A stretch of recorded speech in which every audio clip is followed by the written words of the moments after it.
The words hit her before she even reached the door. "Nobody important," the Alpha King said, his voice flat and dismissive, the way someone might describe a piece of furniture they had already forgotten buying. "A ward of the keep. She tends the kennels." Sable froze in the corridor, her hand still raised to knock, her knuckles an inch from the wood. Through the gap in the door she could see him, King Cale Voss, seated behind his war desk with his back half-turned, addressing a visiting dignitary who had apparently asked who the woman was that they had seen crossing the courtyard that morning. Nobody important. 3 syllables that shouldn't have meant anything. She had been called worse.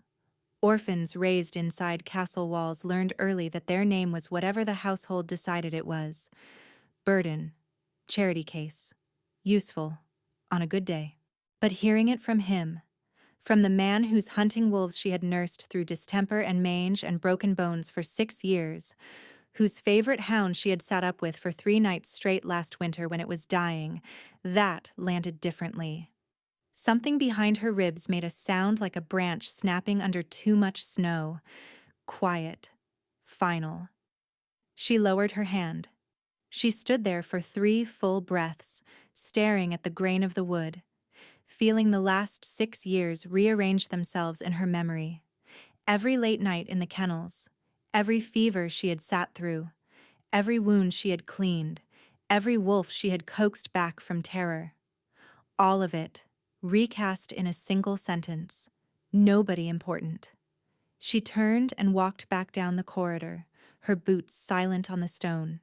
She passed the kitchen entrance where afternoon light spilled warm across the floor. She passed the servants' hall where laughter leaked through the door. She passed it all like a ghost, already halfway gone from a place that had never fully seen her. No one noticed. No one called after her. The castle continued its business without so much as a ripple. That was 4 days ago.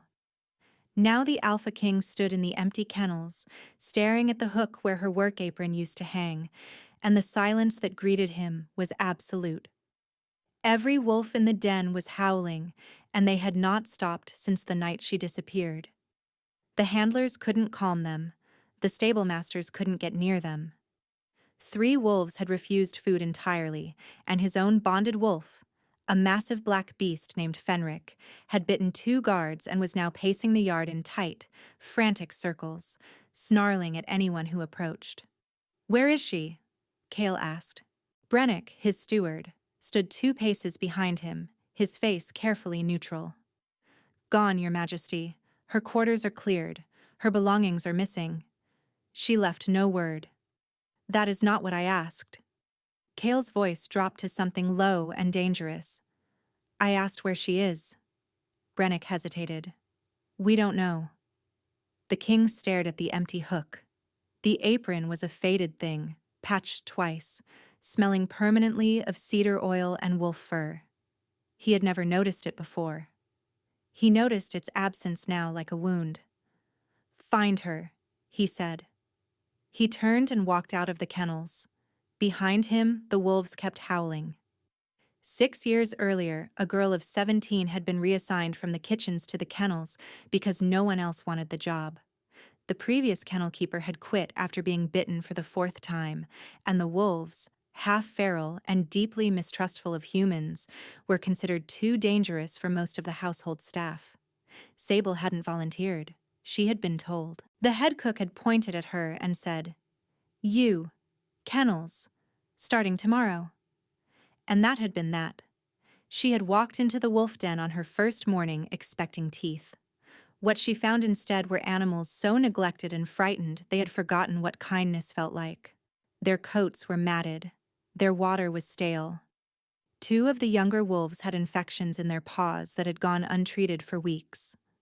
Sable sat on the stone floor of the den, said nothing, and waited. It took 3 days before the first wolf approached her. A scarred female with 1 torn ear who pressed her nose against Sable's knee and exhaled like she was letting go of something heavy. After that, the others followed. Within a year, the kennels were unrecognizable. The wolves were healthy, their coats gleaming, their temperaments steady. Sable had learned their names, their habits, their fears. She knew which ones needed space and which ones craved contact. She knew that Fenric, the king's bonded wolf, would only eat from a copper bowl, and that he liked to be scratched behind his left ear, but never his right. She had built something real in that place, something quiet and necessary and invisible to everyone who benefited from it. The wolves hunted better, guarded better, responded to commands with a precision that the king's huntsmen took credit for, without ever wondering why the animals had improved so dramatically. Sable never corrected them. She had learned long ago that invisible work stayed safe. The moment someone noticed you, they could decide you were a problem. Better to be essential and unseen than visible and disposable. And then, on a gray morning in late autumn, she heard 3 words through a cracked door, and the careful invisibility she had spent 6 years maintaining revealed itself for what it had always been. Not safety. Just loneliness with a different name. Nobody important. She was gone before nightfall. She left nothing behind except clean kennels, a carefully written feeding schedule pinned to the wall, and wolves that wouldn't stop crying. Kale had not slept in 2 days. This was not unusual for a king in wartime, but there was no war. There was only the relentless, grating absence of a woman he had barely thought about before she vanished, and could not stop thinking about now that she was gone. The wolves were getting worse. Fenric had stopped eating entirely and spent his nights pressed against the door of the empty kennel quarters, whining in a pitch that carried through the stone walls and into the king's own chambers 3 floors above. The sound burrowed into Kale's skull and sat there, a thin, needling ache that no amount of work or distraction could dull. "She's a kennel keeper," he told Brennick on the 3rd morning, standing in the great hall with maps spread across the table that had nothing to do with the problem at hand. "People don't just vanish. Someone must have seen her leave." "The North Gate guard recalls a woman matching her description passing through at dusk 4 days ago," Brennick reported. "Traveling alone, carrying a single bag. He didn't stop her. She wasn't a prisoner."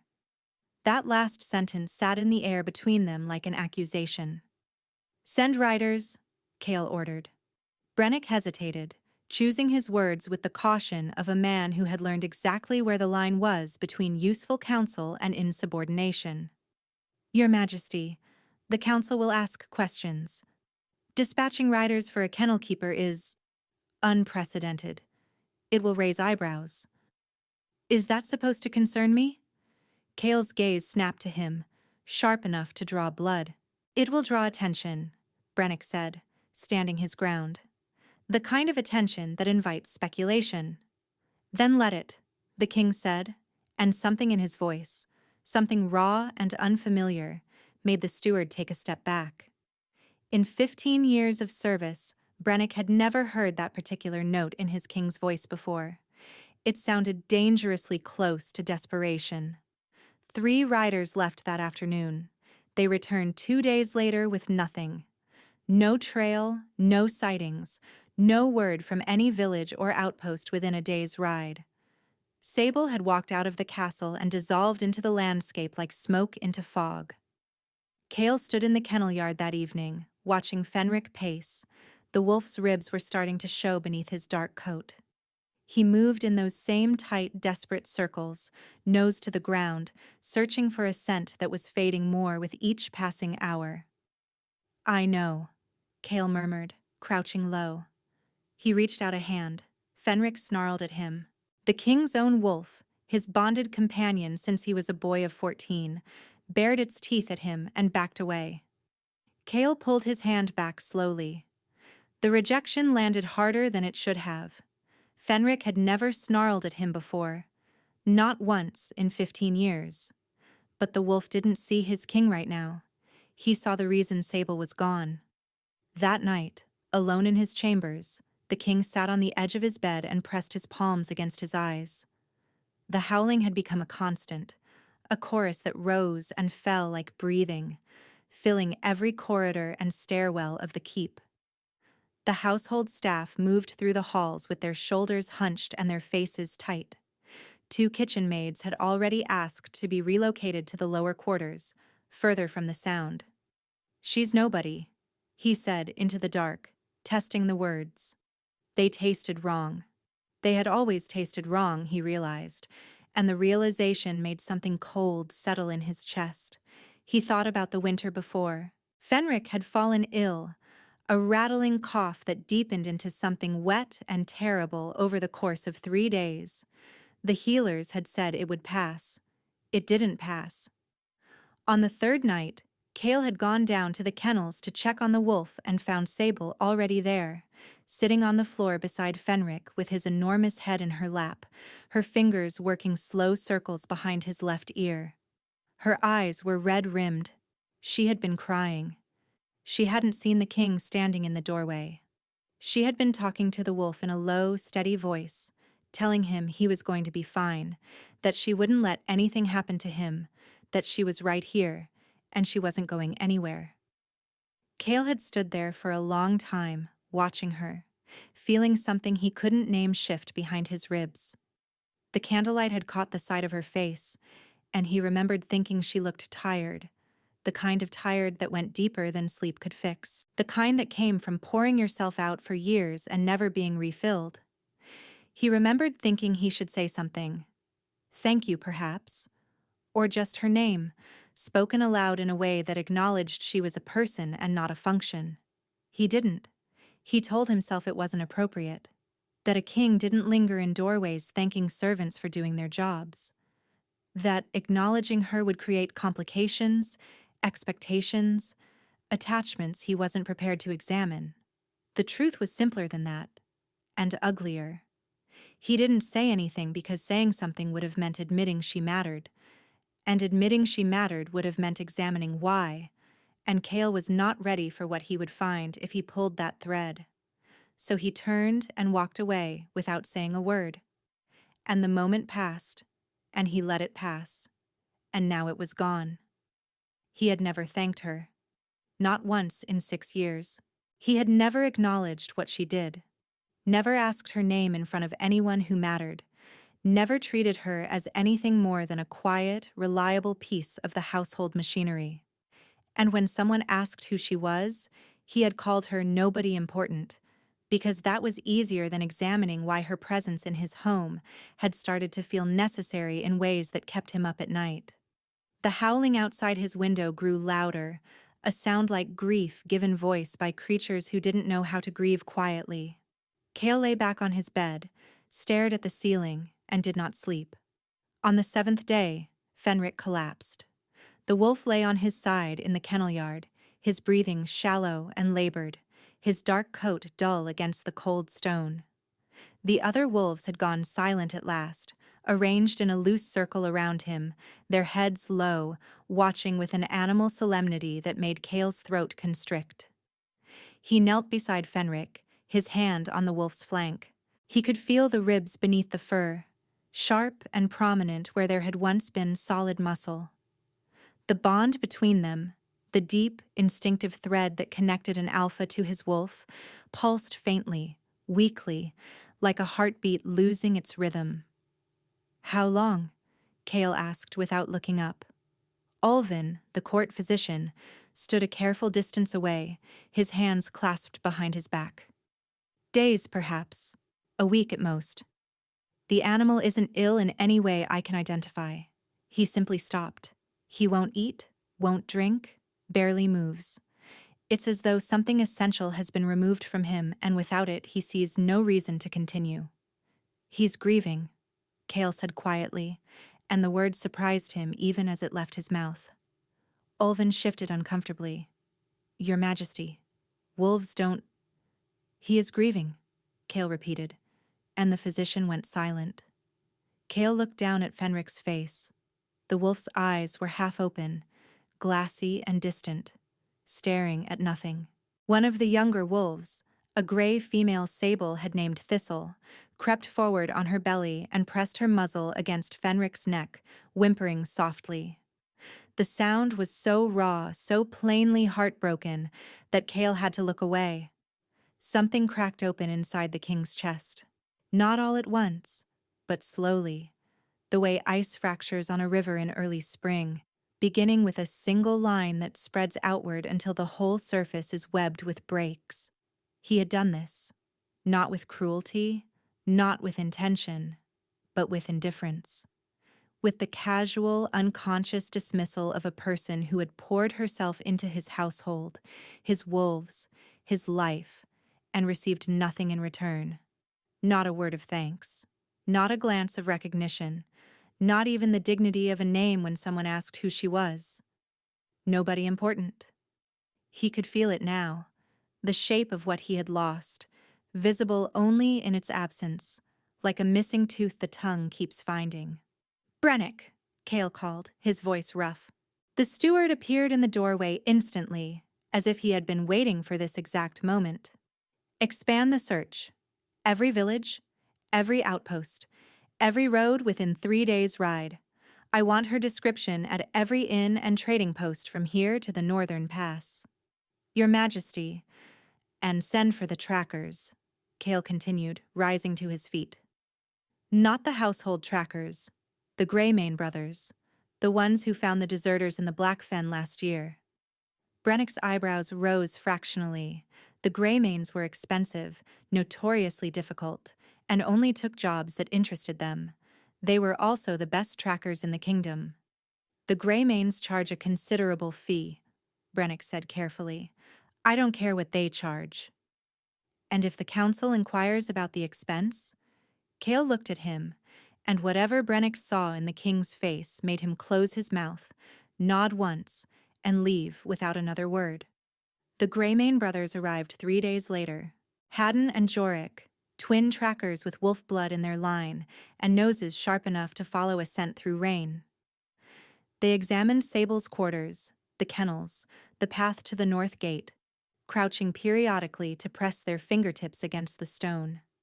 "She's smart," Haddon told the king that evening, his voice carrying the grudging respect of a professional recognizing competence in an unexpected place.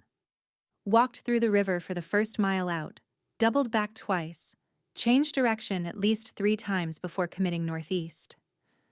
"She didn't want to be found," Jorik added quietly. Those words landed like a fist to the sternum. Of course she didn't want to be found. She had heard what he thought of her, and she had made a decision. A clean, permanent decision. "Can you track her?" Cale asked. "We can try," Haddon said. "But the trail is 10 days old now. Rain would have washed most of it. And if she kept using water to cover her path?" He trailed off, shrugging with one shoulder. "Try," Cale said. They left at dawn. Cale stood at the north gate and watched them disappear into the tree line, and the feeling in his chest was something he had never experienced before. A pulling sensation, deep and directional, like a compass needle swinging toward true north. It had been building for days, so gradually he hadn't recognized it for what it was. But standing there, watching the trackers vanish between the trees, he felt it clearly at last. Something in him was reaching for something out there. Something specific. Something north. He pressed his fist against his sternum and frowned. That night, Fenric lifted his head. It was the first sign of life he had shown in days. The wolf's nostrils flared, testing the air with short, urgent pulls. His ears rotated forward. For one breathless moment, his eyes sharpened and something alive flickered behind them. Then his head dropped back to the ground and the light dimmed again, as though whatever he had been searching for wasn't there. Cale sat beside him in the dark kennel, his back against the cold wall, and made a decision that he knew would shake the court and might shake the kingdom. "When they find her," he said quietly, his hand resting on the wolf's neck, feeling the faint, fading pulse beneath the fur, "I will go myself."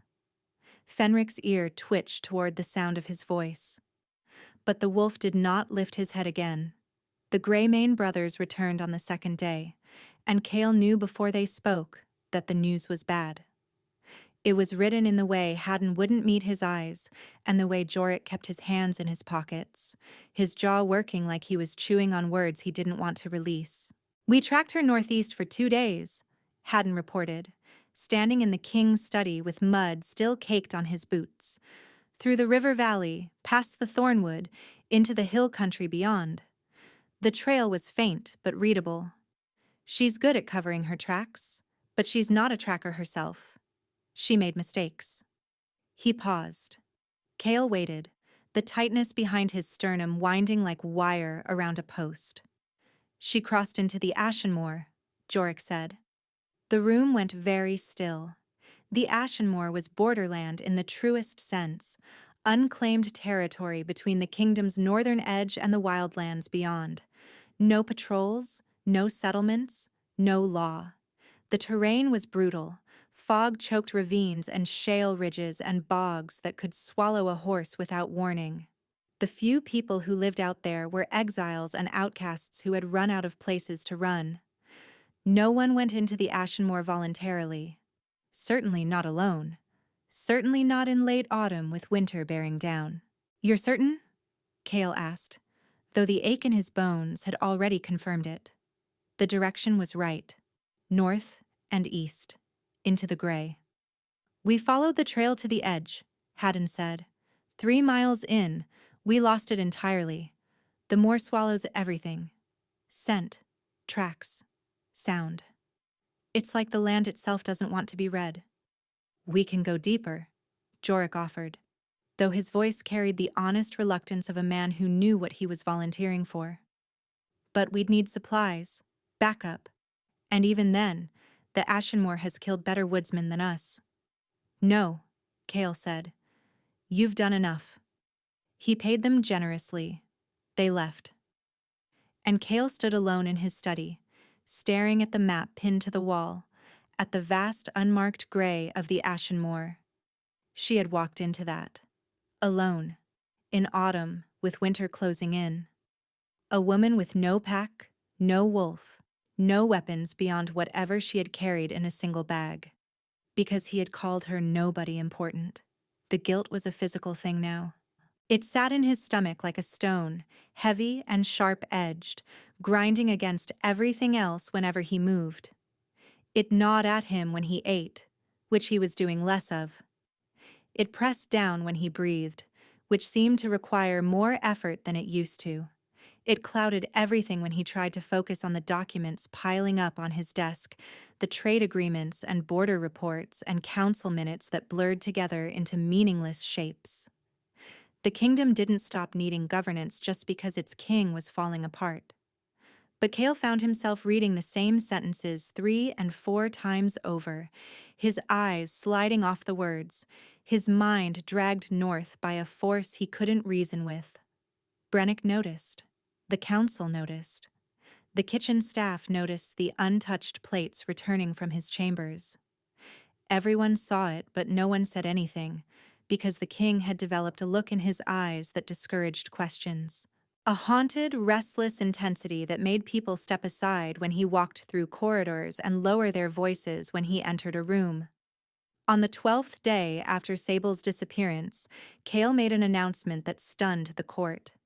"I'm riding north," he told the council, his palms flat on the table, his voice carrying the absolute finality of a man who had already considered every argument against this and dismissed them all.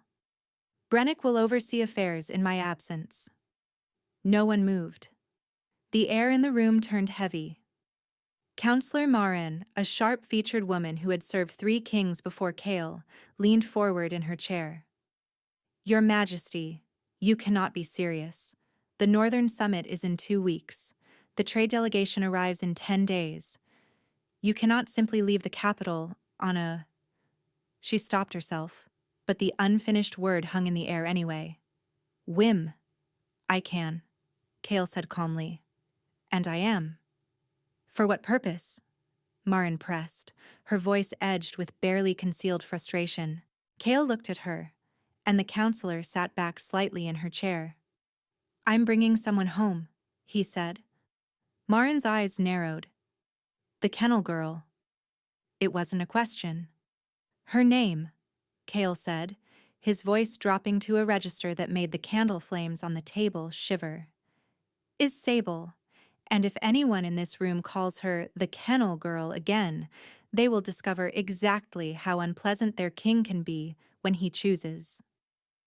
Nobody spoke. He rode out at dawn the next morning with 4 guards, provisions for 2 weeks, and Fenric, who had somehow dragged himself to his feet when he heard the horses being saddled. The wolf was gaunt and unsteady, but his eyes had regained a fraction of their sharpness. When Cale mounted his horse, Fenric pressed against the animal's flank and pointed his nose north. "I know," Cale murmured, adjusting the reins with hands that weren't entirely steady. "I know, boy." They rode hard through the first day, following the Greymanes' route. The landscape shifted from farmland to forest, to rocky, wind-bitten hill country. By nightfall, they had reached the edge of the thornwood, where the trees grew thick and close, and the last light died between the trunks like a held breath being released. They camped that night in a clearing, and Cale sat beside the fire while his guards slept in shifts. The tug behind his sternum had grown stronger with every mile north, a deep, magnetic ache that felt less like instinct and more like instruction. He had felt it before, he realized. Faintly, for months. A vague awareness at the edge of his consciousness that he had dismissed as restlessness or the weight of the crown. But it wasn't any of those things. It had never been any of those things. "Your Majesty," one of the guards said cautiously from across the fire. "Permission to speak freely?" Cale nodded. "The wolf hasn't eaten in 12 days. If we push hard tomorrow, the terrain into the moor will be rough. I'm not sure he'll make it." Cale looked at Fenric. The wolf lay curled near the fire, his eyes half closed, his breathing shallow but steady. Even now, even this broken and diminished, the animal's nose was pointed north. "He'll make it," Cale said quietly. "He has something to get to." The guard didn't argue. On the second day, they reached the Ashen Moor. The change was immediate. The trees vanished, replaced by an endless expanse of gray-green scrub and dark stone. Fog hung low over the ground, dense enough to muffle hoofbeats, and thick enough to erase the world beyond 20 paces. The air smelled of peat and damp earth, and something older, something that set every wolf instinct in Cale's body humming. Fenric stopped at the border. The wolf planted his feet and raised his head, nostrils flaring, pulling scent from the fog with sharp, urgent breaths. His body quivered. His ears snapped forward and locked. Then he surged forward, moving faster than he had in days, his weakened legs finding purchase on the uneven ground with a determination that bordered on reckless. "Follow him," Cale commanded, and they plunged into the moor. The fog swallowed them within minutes. The guards closed ranks, hands on their weapons, eyes scanning the gray nothing that pressed in from every direction. Fenric moved ahead, nose to the ground, weaving between outcrops of dark stone and patches of standing water that reflected the colorless sky like shards of broken mirror. Hours passed. The terrain grew worse, sucking mud, hidden drops, loose stones that shifted underfoot. One of the horses stumbled badly. The fog refused to lift, and the silence beneath it was the wrong kind, not peaceful, but watchful. And then Fenric stopped. The wolf stood rigid, every muscle locked, his tail straight and trembling. A low sound rumbled in his chest, something between a growl and a cry, raw and desperate, and unmistakably hopeful. Cale dismounted and moved forward on foot, his heart hammering against his ribs. The ache was so strong now it was almost painful, a hook buried deep behind his ribs, drawing him forward step by step into the thinning fog. And there, in a shallow hollow between 2 ridges of black stone, was a small rough shelter built from branches and moorland scrub. A thin thread of smoke rose from a fire pit outside. A drying rack held strips of preserved meat. Tools made from stone and bone were arranged neatly on a flat rock beside a clay pot she must have shaped herself. She had survived. She had built something out here in the nothing, alone, from bare ground and bare hands, the same way she had rebuilt his kennels from nothing.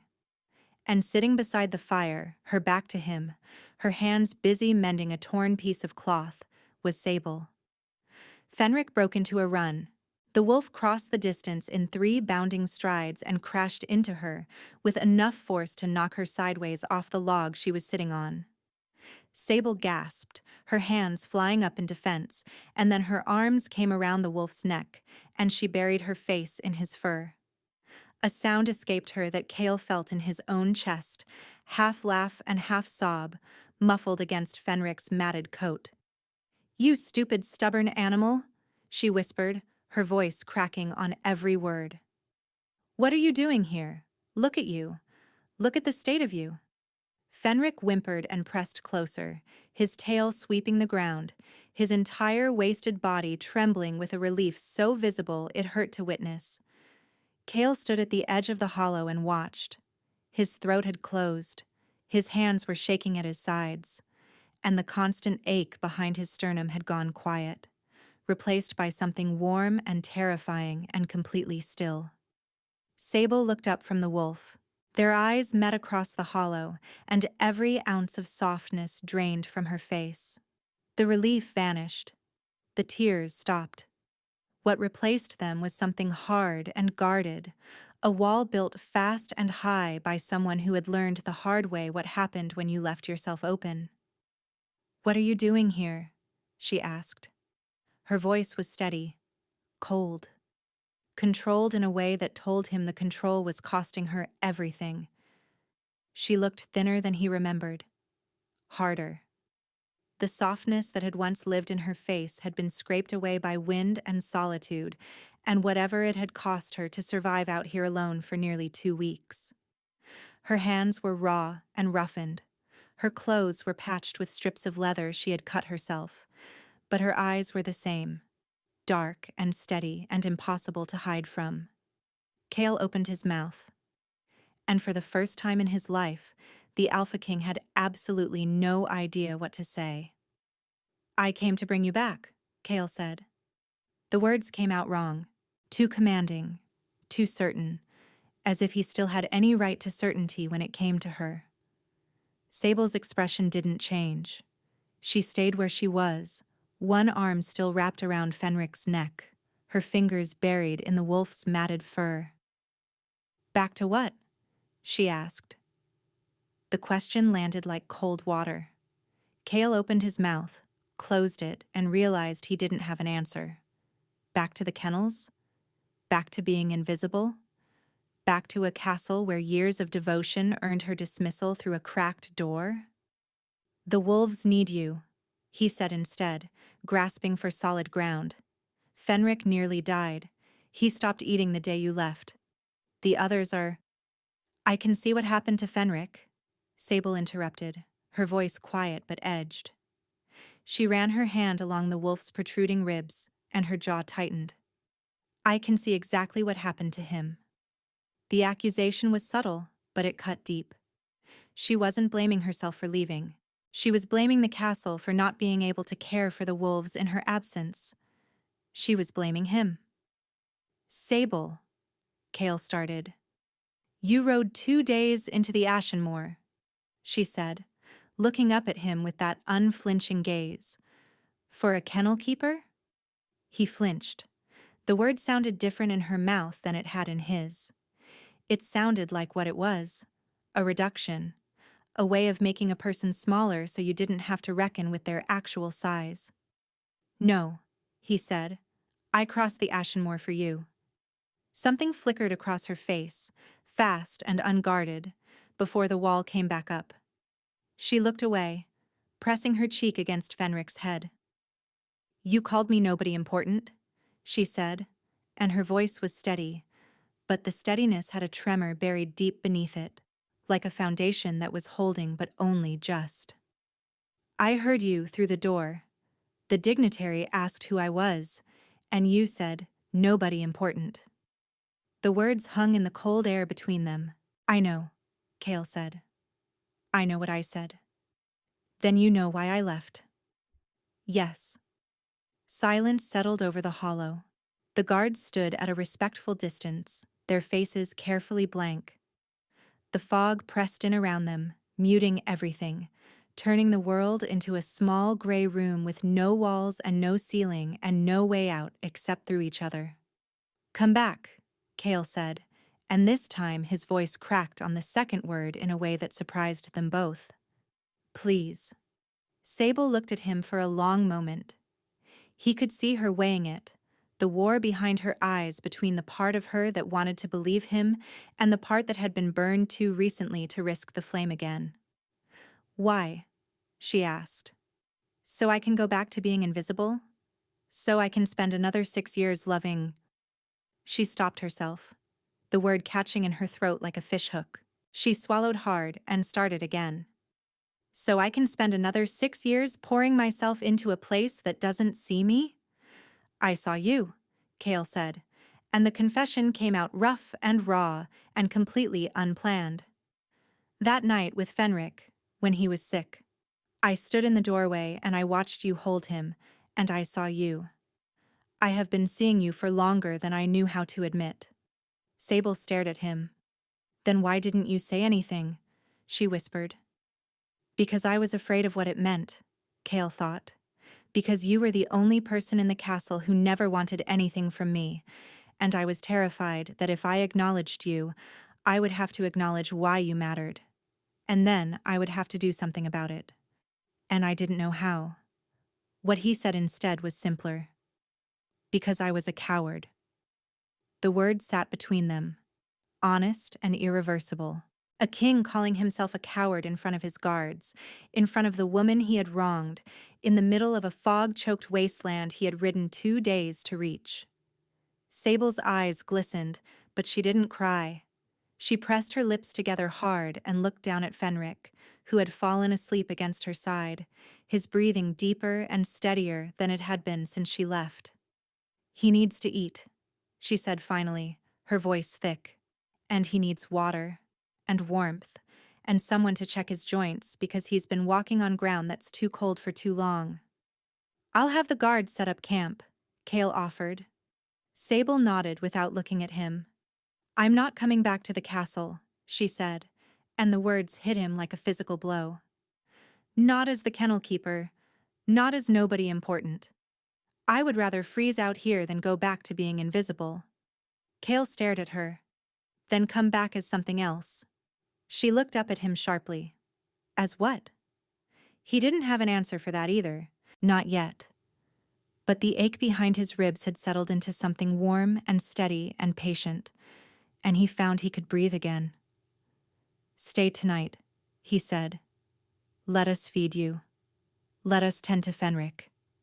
And in the morning, if you still want to stay out here, I will leave and I won't come back. Sable searched his face for a long time, looking for the lie, looking for the catch. She didn't find one. One night, she said. Kale exhaled. It wasn't forgiveness. It wasn't even acceptance. But it was a door left open by exactly 1 inch, and he intended to make that inch count. They made camp in the hollow as the light faded, the guards pitching tents and building a proper fire while Sable tended to Fenric with the quiet efficiency of someone who had been caring for wolves since she was 17. She didn't let anyone else touch him. She mixed a thin broth from dried meat and water, warming it by the fire until it steamed, and held the bowl under the wolf's nose until his nostrils flared and something ancient and instinctive overrode the stubbornness that had been starving him for nearly 2 weeks. He drank. Slowly at first, then with increasing urgency, his tongue working the bowl clean, while Sable steadied it with both hands. When it was empty, she made more. Kale watched from across the fire, his chest aching with something he was only beginning to understand. Not guilt, though there was plenty of that. Something deeper. An awareness that had been growing in him for months, maybe years, that this woman was woven into the fabric of his life in ways he had refused to examine and could no longer ignore. The pulling sensation in his chest confirmed it. It had started as a vague discomfort, grown into a directional ache, and now, sitting 12 feet from her in the firelight, had settled into a steady, resonant hum that matched her breathing. When she moved, the hum shifted. When she spoke, it deepened. When she glanced in his direction, which she did rarely and briefly, it flared bright enough to make him catch his breath. He knew what it was. Every alpha knew the stories, the old accounts of a bond so deep it bypassed thought and reason and operated on the level of blood and bone. A connection that, once recognized, could not be unrecognized. A mate bond. And he was almost certain she had no idea. The fire burned low. The guards rotated shifts. Sable stayed beside Fenric, her hand resting on his flank, her eyes fixed on the dying flames. She hadn't eaten anything herself, Cale noticed, even though her own supplies were thin and the guards had offered food twice. "You should eat," he said. "I'm fine." "You're not fine. You've been surviving on preserved meat and whatever you could forage from the moor for 12 days. Eat." She glanced at him, and for a moment the hard shell cracked and he saw something underneath. Exhaustion so deep it had settled into her bones like weather. "Is that a royal command?" she asked, and there was the faintest trace of dark humor in her voice, the first he had heard since arriving. "If it needs to be," Cale replied. She ate. Not much, but enough. And when sleep finally took her, she curled against Fenric's side with one hand fisted in his fur, and even in sleep her grip didn't loosen, as though she was afraid the wolf would disappear if she let go. Cale didn't sleep. He sat beside the fire and watched the fog shift and curl around the edges of the camp, and he thought about what he would say in the morning. How do you convince someone to come home when you're the reason they left? How do you ask for trust from a person whose trust you shattered with 3 careless words? He was still thinking when dawn broke thin and gray over the moor. Sable woke with the light.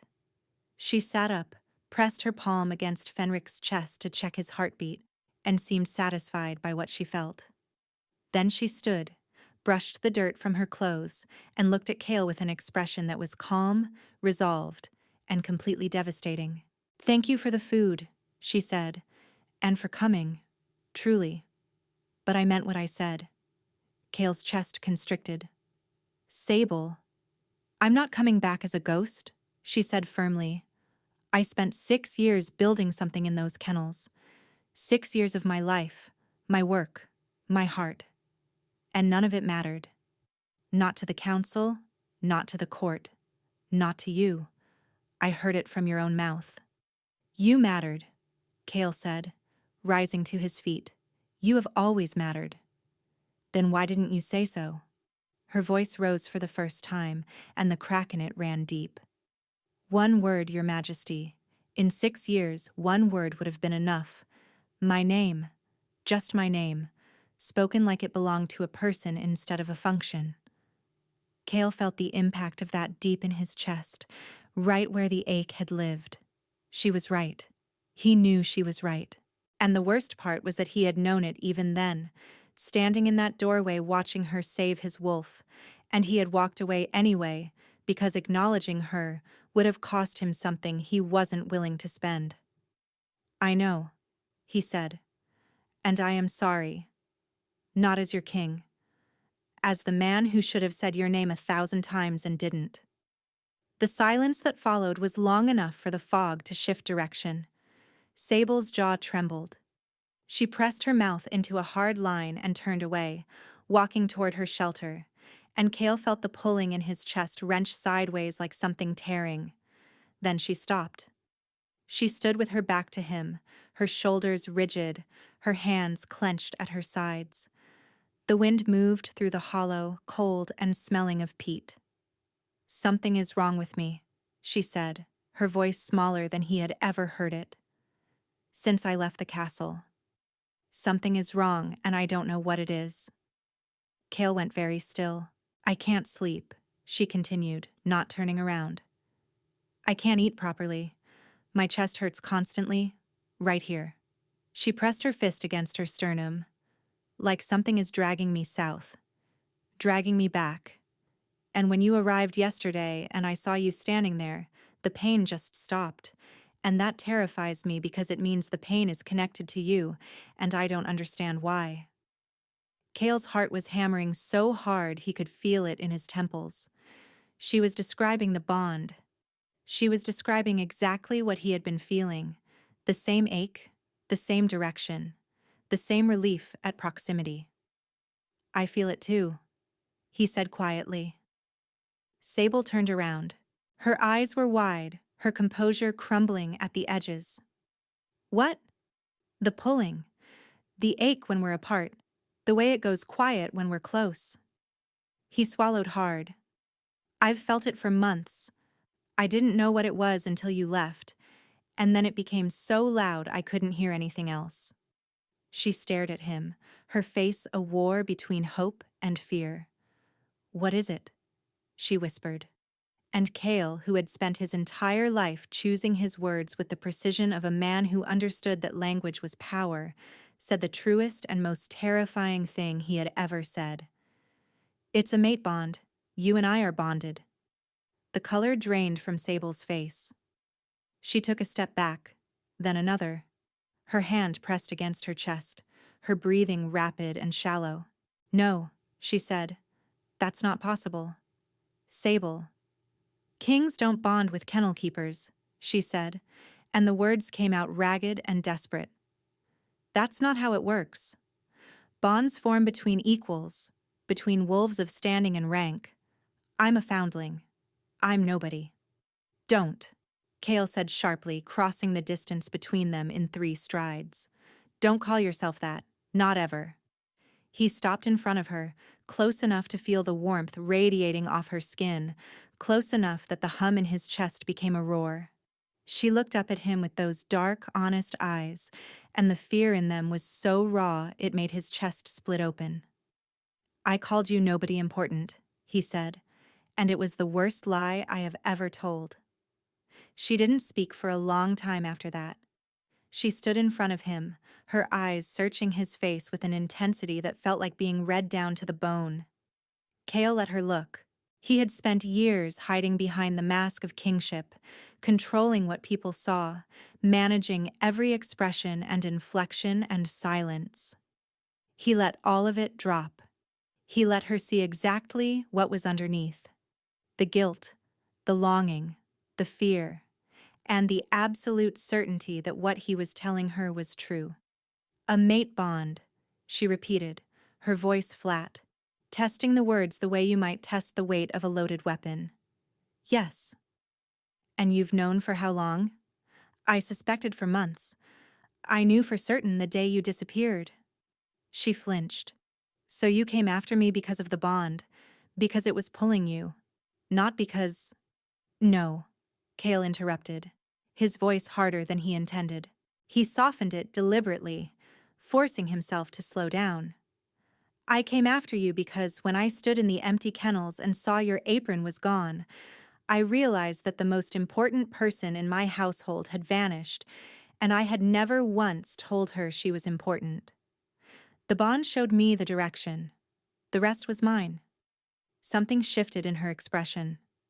Not softening, not yet, but a slight loosening around the edges, like a fist unclenching one finger at a time. I can't just come back, she said. You understand that, don't you?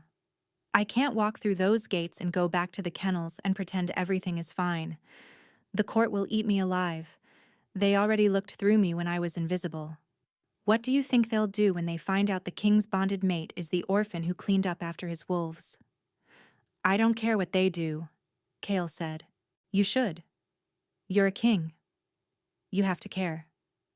I'm also a man who hasn't slept in 12 days because his wolf was dying, and the only person who could help was gone because of something cruel he said without thinking. I'm done caring about what the court thinks. Sable's eyes filled with tears, the first she had allowed since he arrived. She pressed the heels of her hands against them hard, as if she could push them back in through sheer force of will. "I don't know how to do this," she admitted, her voice breaking. "I don't know how to be anything other than useful. My whole life, the only thing that kept me safe was being needed, being quiet and essential, and never asking for anything. And now you're standing here telling me I'm your mate, and I have no idea what that means for someone like me." Kale reached out slowly, the way you would approach a frightened animal, giving her time to pull away.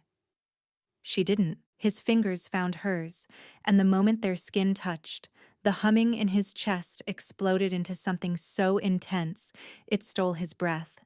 He felt her gasp, felt her fingers tighten around his like a reflex she couldn't control. "It means you're not invisible anymore," he said. "It means I see you. All of you. Not the kennel keeper, not the foundling, not the function. You." A tear slid down her cheek. She wiped it away angrily with her free hand. "And if I come back and nothing changes?" she asked. "If the court whispers and the council disapproves, and you get tired of defending someone nobody thinks is worthy? Then we'll burn it all down," Kale said simply. The smallest smile cracked across her face, involuntary and gone almost immediately. But he saw it. He saw it, and it hit him like sunlight breaking through the fog. "That seems drastic," she said. "I'm known for drastic," he replied. She laughed, a short, choked sound that was half sob, and the wall behind her eyes fractured. Not shattered, not yet, but fractured enough that he could see through the cracks to the woman underneath, the one who had poured her heart into his wolves and asked for nothing. The one who had walked into the ashen moor alone rather than spend another day being invisible.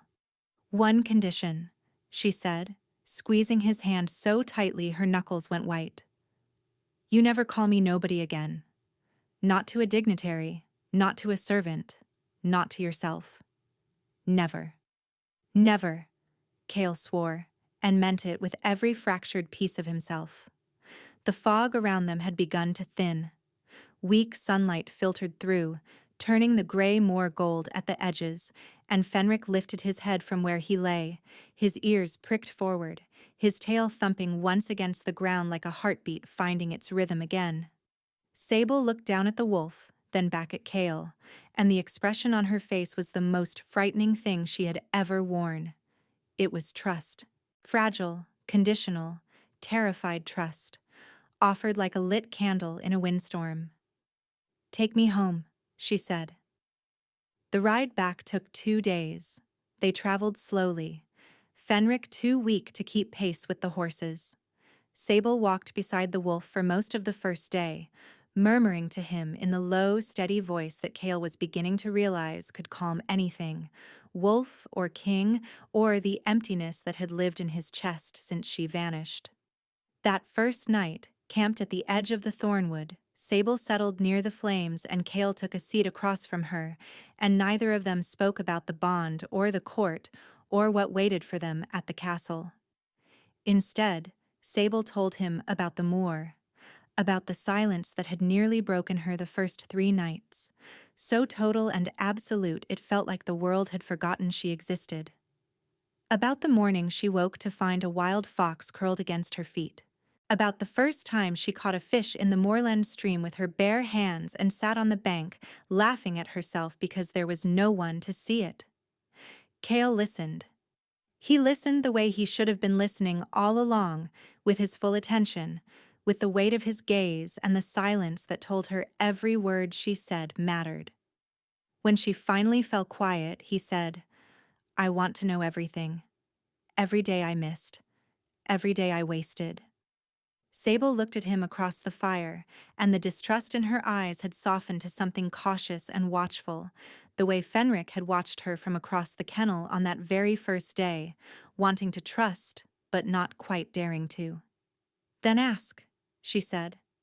On the second night, Sable woke from a dead sleep gasping, her body drenched in sweat, a scream dying in her throat.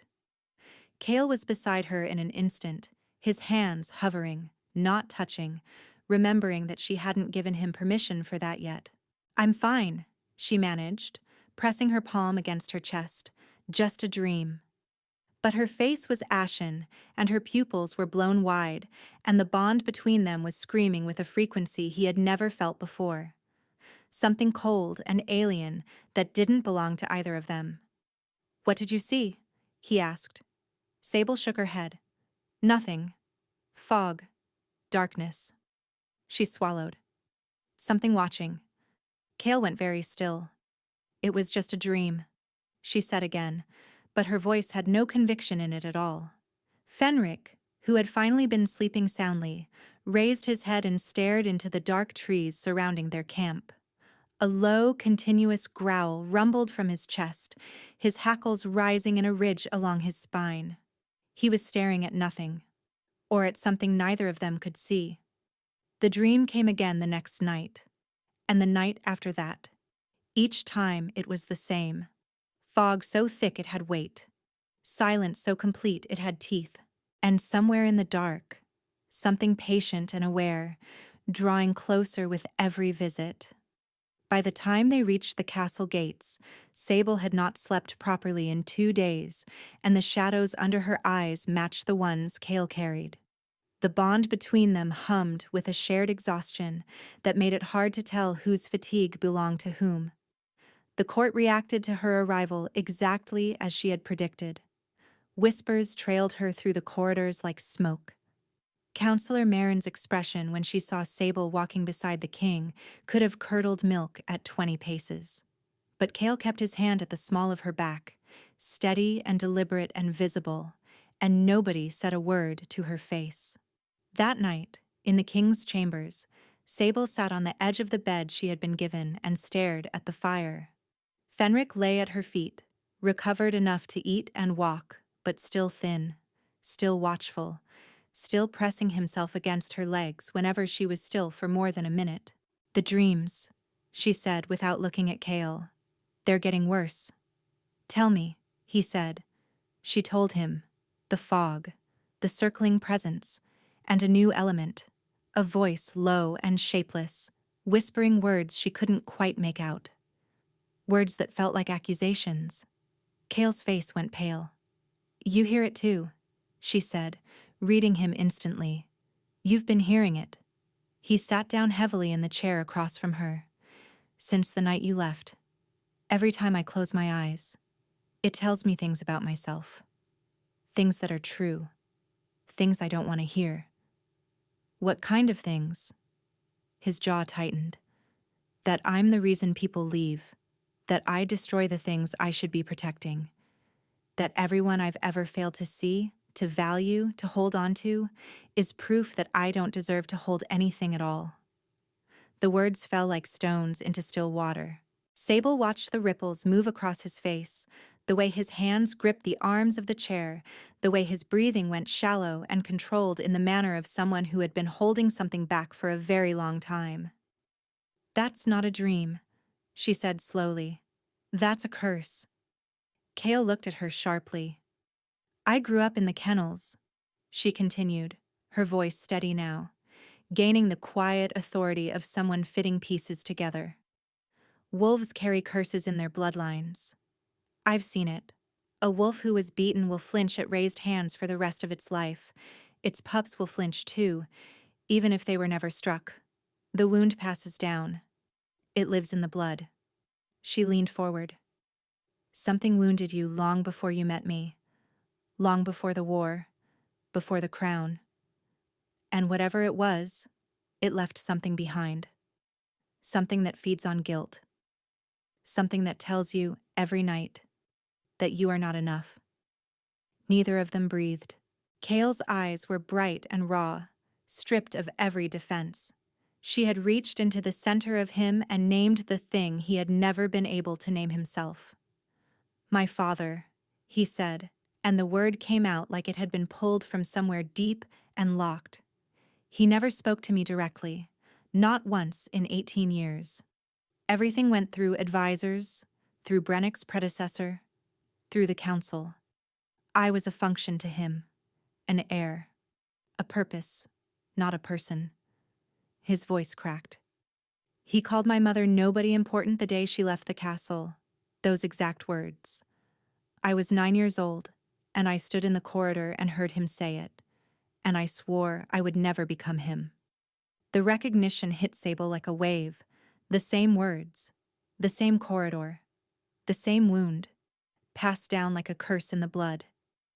You became him, she whispered, not cruelly, but with the devastating gentleness of someone who understood exactly how much that truth cost. I became him, Cale confirmed, and the confession broke something open in his chest that had been sealed shut for 20 years. His eyes filled.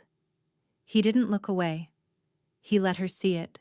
Every fracture, every failure, every night spent listening to a voice that told him he was built wrong, made wrong, that the capacity to love had been left out of him the way it had been left out of his father. Sable stood.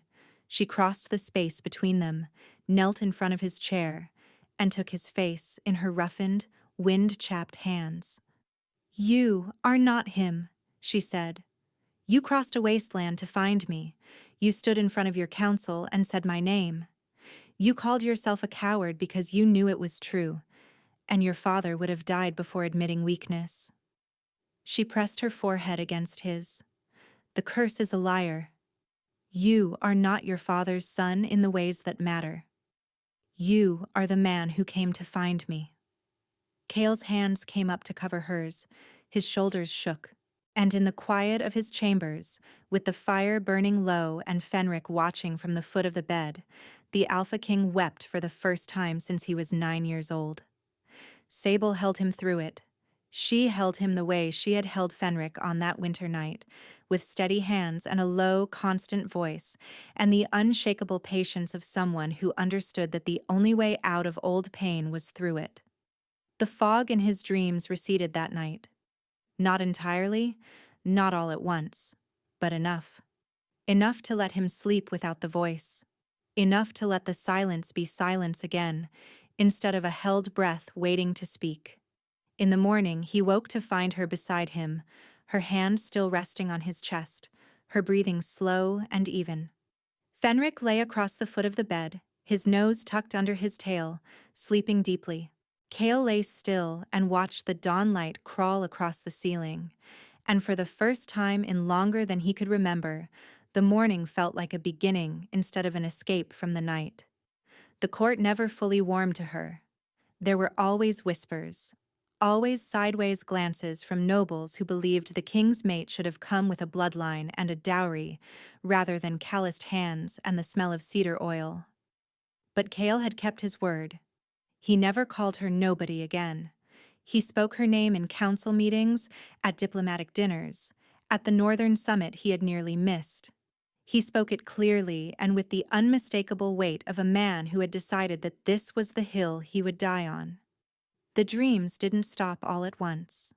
Some nights the fog crept back, and the voice whispered, and Cale would wake rigid and breathing hard. But Sable was always there. She would press her hand against his chest, right over the place where the pulling had lived, and wait until his breathing slowed, until the fog released him, until his hand found hers in the dark. Fenric recovered fully within a month. His coat grew back thick and glossy, his appetite returned with a vengeance, and he resumed his position as the most feared and least approachable wolf in the royal kennels. He still only ate from a copper bowl. He still only allowed his left ear to be scratched. And he still slept at the foot of their bed every night, a warm, heavy anchor at the border between waking and dreaming. The whispers faded, not because the court had changed its mind, but because Sable had proven herself impossible to dismiss. She reorganized the kennels into something the huntsman couldn't take credit for anymore. She stood beside Cale at formal events with her chin raised and her dark eyes daring anyone in the room to call her nobody. Nobody ever did. On a cold morning in early spring, Sable woke to pale light filtering through the curtains and the steady rhythm of Cale's breathing beside her. His arm was draped across her waist. Fenric was snoring at the foot of the bed. The castle was quiet, the corridors still, the wolves in the kennels below sleeping soundly in dens she had built with her own hands. She pressed her palm against Kale's chest, felt the heartbeat, strong and even, felt the bond between them, warm and steady and quiet. No fog, no voice, no pulling, just peace, hard-won and imperfect and entirely theirs. Sable closed her eyes, settled into the warmth of him, and slept.